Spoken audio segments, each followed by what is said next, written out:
Hello दोस्तों, कैसे हैं आप लोग। आशा करता हूँ कि बहुत ही स्वस्थ होंगे और बहुत ही मस्त होंगे। आज हम लोग चैप्टर 1 वास्तविक संख्या का ऑब्जेक्टिव क्वेश्चन मोस्ट प्रीवियस जो एग्जाम में आने की पूरी संभावना है उसको देखेंगे। पहला क्वेश्चन कह रहा है हमको, निम्नलिखित में से कौन सी सबसे छोटी प्राकृत संख्या है। प्राकृत संख्या पहले समझेंगे। प्राकृत संख्या होता क्या है। प्राकृत संख्या यानी गिनती की संख्या को प्राकृत संख्या कहते हैं। तो गिनती की संख्या 1, 2, 3 डॉट डॉट अनंत तक। जैसे गिनती की संख्या हम 1 से गिनना शुरू करते हैं ना, तो इसमें सबसे छोटी प्राकृत संख्या क्या हो जाएगा। ऑप्शन सी यानी 1 हो जाएगा सबसे छोटी प्राकृत संख्या। अब दूसरा क्वेश्चन हमको दोस्तों क्या कह रहा है। दूसरा क्वेश्चन कह रहा है √12 का प्रमेयकरण का गुणांक क्या होगा। तो सबसे पहले हम क्या करेंगे, √12।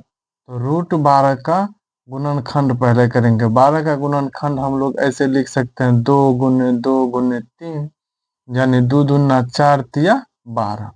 अब इसमें देखिए दोस्तों, 2 है तो इसका स्क्वायर हो जाएगा, गुने 3 हो जाएगा। अब यहाँ पे देखिए, ये 2 का जो रूट है स्क्वायर और रूट ये कैंसिल हो जाएगा, तो ये 2 बाहर हो गया और 3 एक ही है तो 3 अंदर रूट में हो जाएगा। तो इस क्वेश्चन का आंसर क्या हो जाएगा, 2√3 आंसर इसका हो जाएगा। और हमको तीसरा क्वेश्चन देखिए। अब तीसरा क्वेश्चन कह रहा है, यदि p एक धनात्मक पूर्णांक है तो धनात्मक सम पूर्णांक का रूप का होता है। यानी हमको इसमें कह रहा है जो सम पूर्णांक कौन सा ऑप्शन होगा। सम पूर्णांक हमको कह रहा है ना, तो सम पूर्णांक यानी सम संख्या हम उसको कहते हैं जिसमें 2 से भाग लग जाए। तो 2 से भाग, अब देखिए क्या करेंगे, p का मान हम रखेंगे। p का मान 1 रखते हैं तो ये क्या हो जाएगा, p का मान 1 रखेंगे तो 2 × 1 यानी 2 हो जाएगा। ये हो जाएगा सम संख्या। उसके बाद इसमें रखेंगे 2 × 1 + 1 यानी ये हो जाएगा 3। इसमें रखेंगे 1 तो 1 + 1 यानी ये भी 2 हो जाएगा। यहाँ 1 रखेंगे तो 1 हो जाएगा। अब इसमें देखिए दोस्तों, इसमें 2 ऑप्शन हमको आ गया सम पूर्णांक का। अब क्या करेंगे, अब यहीं पे हम p का मान 2 रख के देखेंगे तो 2p × 2 यानी 4 हो गया। अब उसके बाद ऑप्शन सी वाला में है, तो इसमें देखिए p का मान अगर हम 2 रखते हैं तो 2 + 1 यानी कितना हो जाएगा, ये 3 हो जाएगा। अब देखिए यहाँ पे ये भी हो गया विषम संख्या, ये भी हो गया विषम संख्या, ये भी हो गया विषम संख्या। अब इसमें हमको कह रहा है सम पूर्णांक, तो सम पूर्णांक कौन सा हो जाएगा, ऑप्शन ए हो जाएगा, 2p हो जाएगा। क्या हमको सम पूर्णांक हो जाएगा। हमको कह रहा था सम पूर्णांक, तो इसमें देखिए 4 आया तो 4 में 2 से भाग लग जाएगा, पूरे पूरे 2 से कट जाएगा, तो ये हो गया सम पूर्णांक। ऐसे ही ऐसे क्वेश्चन हम लोगों को बोर्ड एग्जाम में आते रहता है। अब चौथा क्वेश्चन देखिए, किसी धनात्मक पूर्णांक q के लिए कह रहा है प्रत्येक धनात्मक विषम पूर्णांक का होता है। अब विषम पूर्णांक के लिए हमको कह रहा है, अब q का मान रखेंगे तो q का मान अगर हम 1 रखते हैं तो 6 × 1 यानी 6 हो जाएगा। यहाँ रखेंगे तो 6 × 1 + 1 कितना हो जाएगा, ये 7 हो जाएगा। अब यहाँ पे देखिए 6 × 1 + 2 ये कितना हो जाएगा, 9 हो जाएगा। यहाँ पे रखेंगे 6 × 1 + 4 ये कितना हो जाएगा, 13 हो जाएगा। अब यहाँ पे 2 रख के देखते हैं, तो 2 जब रखेंगे तो ये कितना हो जाएगा, 6 दूना 12। ये तो हो गया विषम सम पूर्णांक हो गया। अब यहाँ 2 रखेंगे, 6 दूना 12 +1 ये कितना हो जाएगा, 13। अब यहाँ पे रखेंगे 2 तो 6 × 2 + 2, 6 दूना 12 2 14 हो गया। ये भी क्या होगा, समपूर्णांक हो गया। यहाँ 2 रखेंगे, 6 × 2 + 4, 6 दूना 12 और 4 कितना हो गया, 16 हो गया। अब यहाँ पे देखिए 1 रख के देखे तो बहुत सारा आ गया यहाँ पे विषम पूर्णांक।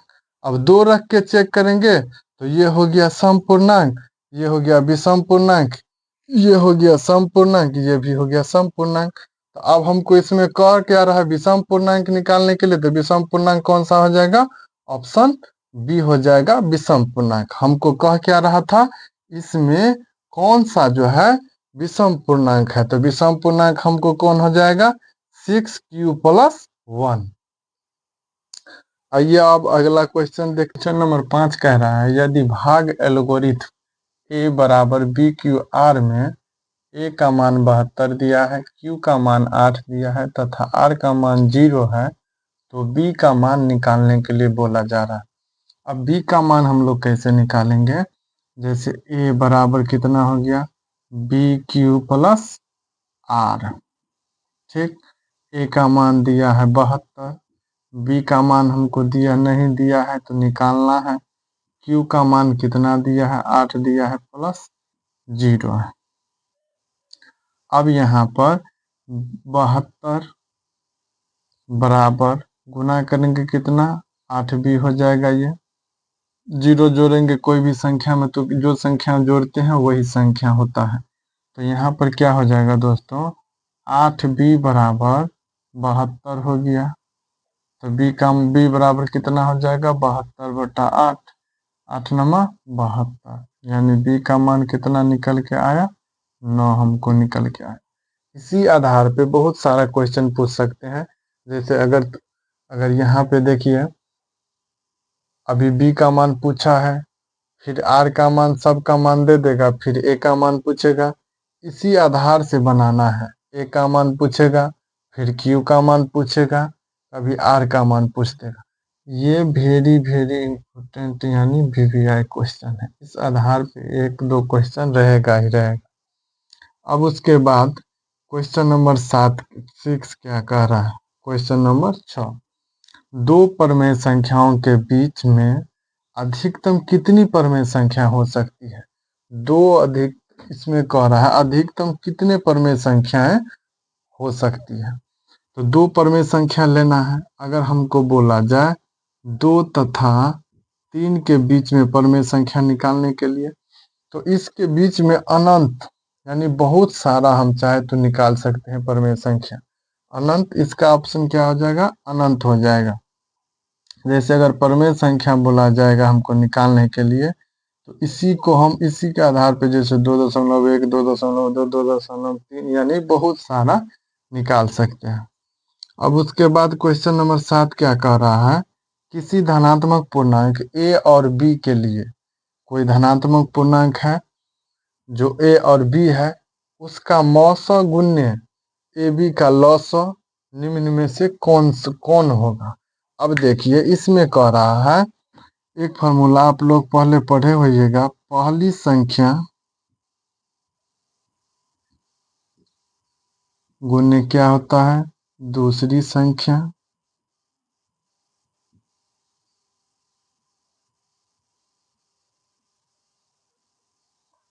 देखिए इसी में क्या किया है, पहली संख्या a दे दिया है, दूसरी संख्या b दे दिया है। अब इसी फार्मूला को हम लोग बनाएंगे, तो a गुने b यानी पहली संख्या गुने दूसरी संख्या बराबर क्या हो जाएगा, HCF गुने LCM यानी मौसा गुने लौसा। अब यही देखिए, यही ऑप्शन में रहेगा, आपको मौसा गुने लौसा दे दिया रहेगा और बोलेगा उसके बदले उसके बराबर क्या होगा, तो उसके बराबर क्या हो जाएगा, पहली संख्या गुने दूसरी संख्या। तो यहाँ हमको क्या दिया है, धनात्मक पूर्णांक a और b दिया है, तो a और b क्या हो जाएगा, a गुने b, इसका ऑप्शन सही हो जाएगा। इसी आधार पर बहुत सारा क्वेश्चन आप लोगों को पूछा जाएगा। और इसके आगे